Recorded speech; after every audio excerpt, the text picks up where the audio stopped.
hear me this morning, when you have conflict with people, when you have pain inside of church, when somebody who says they love Jesus does something to you that hurts you or hurts your feelings or does something that's against you, that you now have animosity with this person, never in the story of Paul and Barnabas is there a denial of Christ. You can have a disagreement and disappointment with people, but that should never lead to disillusionment about who Jesus is. Jesus died and resurrected. That was never in question. People stink. We're all broken sinners, and we all have opinions and ideas, and we all have the capacity to do really mean and hurtful things to each other. But that's not Jesus. That's us. And in that moment, and when it's that place, whether you're the person who's getting hurt as the victim or you're the oppressor doing the hurting, it should be a reminder just how much we need to keep Jesus first and foremost in what we do, because without it, we have the propensity to do terrible things to each other. And so never in this story of conflict do you see them go, I don't believe in any of this anymore, Paul, because you've hurt my feelings. We know that Barnabas doesn't walk away. John Mark, if you don't know, goes on to write the gospel according to Mark. So he's not a bit player in the story here. This is just not his moment with Paul.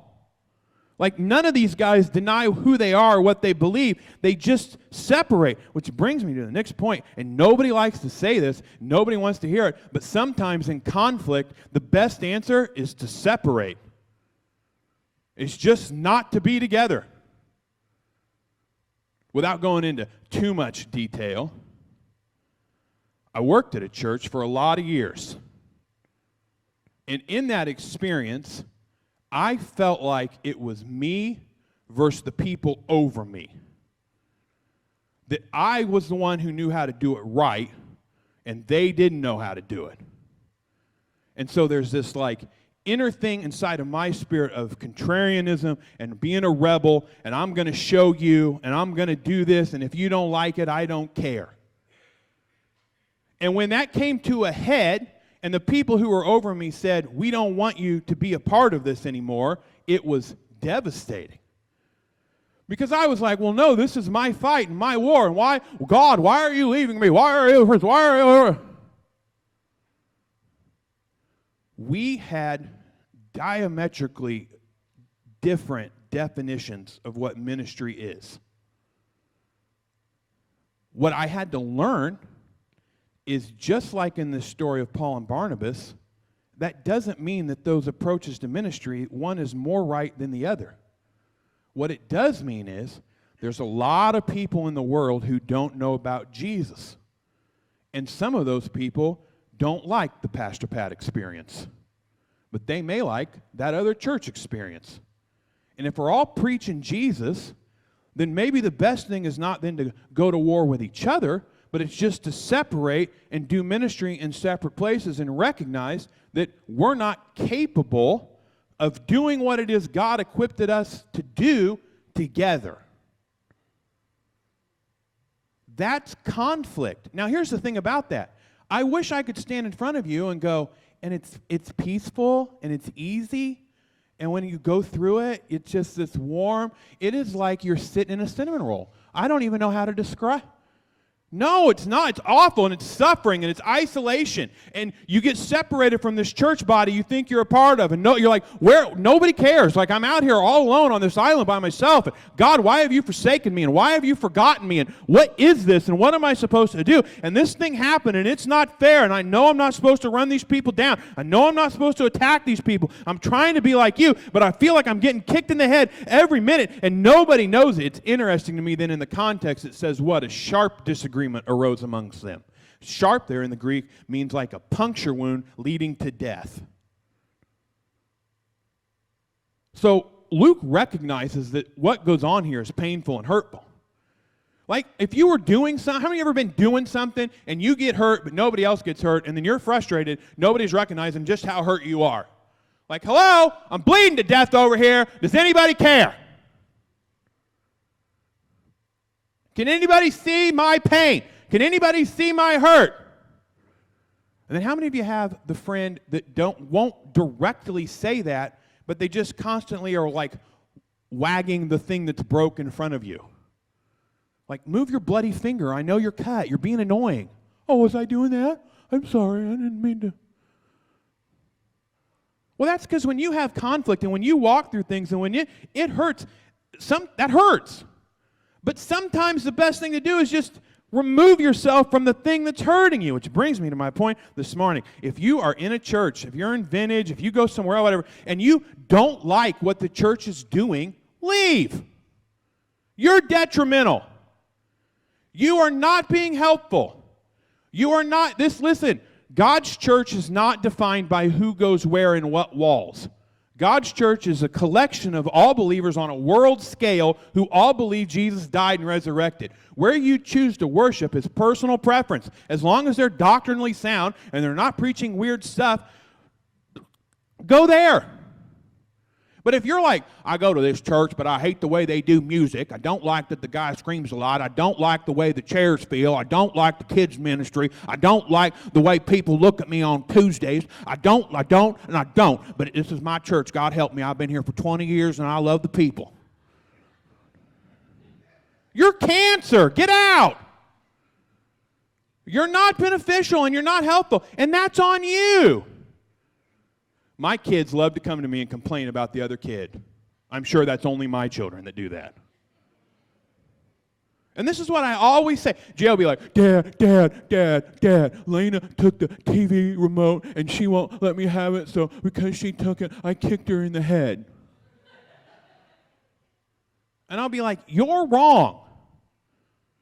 Why aren't you yelling at her? You don't have any control over her and she's not here. You have control over you.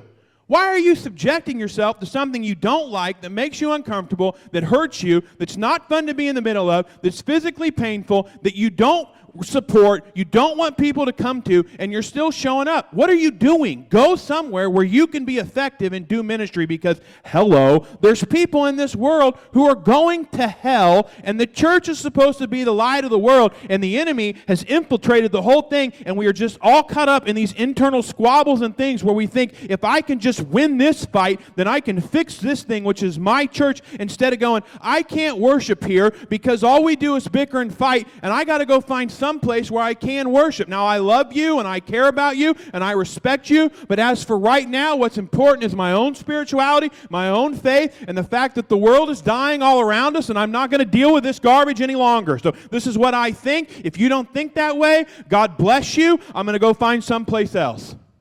Paul said, I'm not taking John Mark. Barnabas said, then I'm going home. Paul said, goodbye. Like, that's scripture. I don't have any other thing to tell you. That's what it says. And then we get to the part that I'm scared to preach, but I think you need to hear, and I think it's important.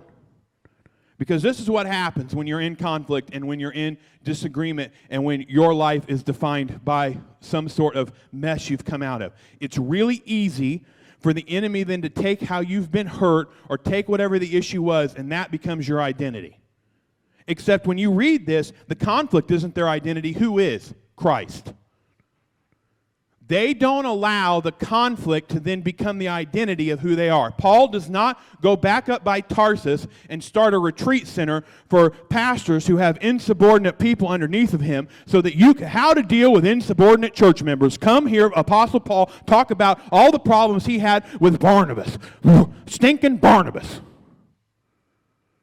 Paul is not walking around going, well, I was doing a wonderful ministry and God was using me, but then Barnabas happened. Barnabas. And you don't have Barnabas that we know of does not go back and be the victim. Oh, woe is me. There I was on the missionary field for 15 years. God used me and spoke through me. The Spirit resided upon my shoulders. But Paul wouldn't let me take my cousin with me on the second mission trip, and I'm ruined because of it. I can never function. I can never go to church. I can never worship. I can never experience or see God again, because I know in this world Paul still breathes.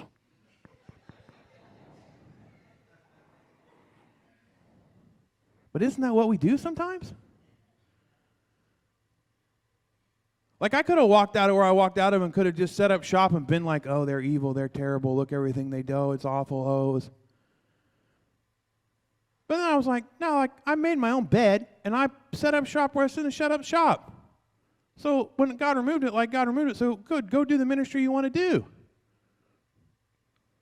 Like, find a church where you can get nurtured and where you can grow and where you can be healthy and you're excited about who they are and what they're doing. You're excited about the ministry you're doing together. And when things creep in, voice your opinion. And if neither side will give, go find somewhere else. Because that person who's leading that prays about it, believes in it, has a desire to do their way, they're doing it, feels like God's telling them to do it that way. You aren't God. God spoke to them. If you don't like it, go find someone else.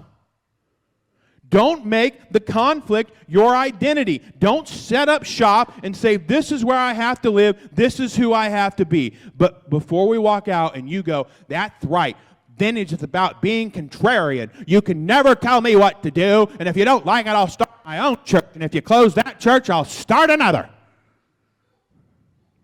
That's not how this story ends.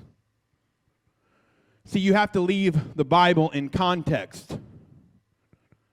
Paul goes on two more missionary journeys, three total. He ends up arrested in a dungeon in Rome. Luke will join this story in chapter 16, finally, will not just be writing about what he's heard, but will actually be writing about what's there. He gets this cat named Timothy, who's a kid, who he puts in charge of the church in Ephesus, and he's writing a letter back to him. That's called 2 Timothy in your Bible. Now, he is locked up in prison. No, he's facing imminent death.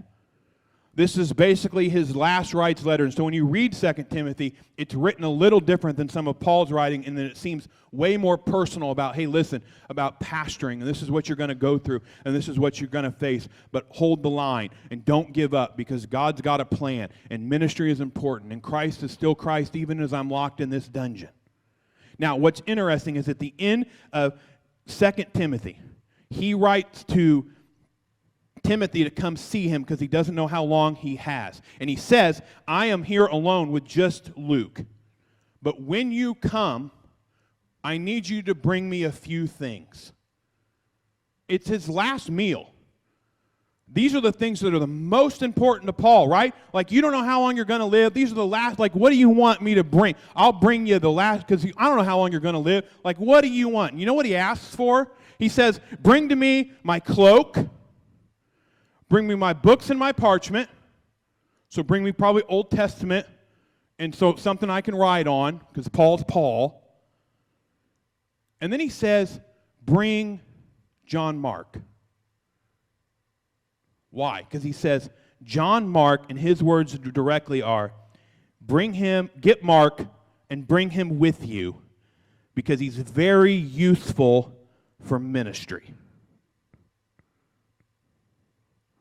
Just because you are at a pause in some sort of conflict between Christian brothers and sisters doesn't mean that reconciliation is not in your future. This is 15 years after this mess that Paul says, I'm on my deathbed. This is it. I'm facing certain execution. Please bring John Mark with you because he's useful for ministry. Sometimes when you are the victim inside of Christianity, when you get hurt, when you get set out from ministry, you feel like God can't use you, or you're not good enough, or you don't measure up. But what I'm here to tell you this morning is, just like John Mark, people will say the same for you if you are faithful and you hold to what God has called you to be and to do in this world. Bring me them. They're still useful for ministry.